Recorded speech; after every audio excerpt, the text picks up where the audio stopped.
হ্যাঁ, ছবি তুলি বলতে মানে এটা অনেক সময় কোম্পানি খুব চাই যে ইয়া জানটা সেল যে দেখাচ্ছি সেল হয়েছে কোম্পানি আবার এটা দেখে এই দিকে কাটেন এদিকে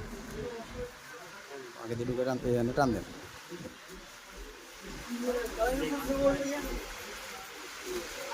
হ্যাঁ আবার আয় কোনো সেল করবি বলুন না আমরা কলিয়ে এলাম সমস্যা নেই।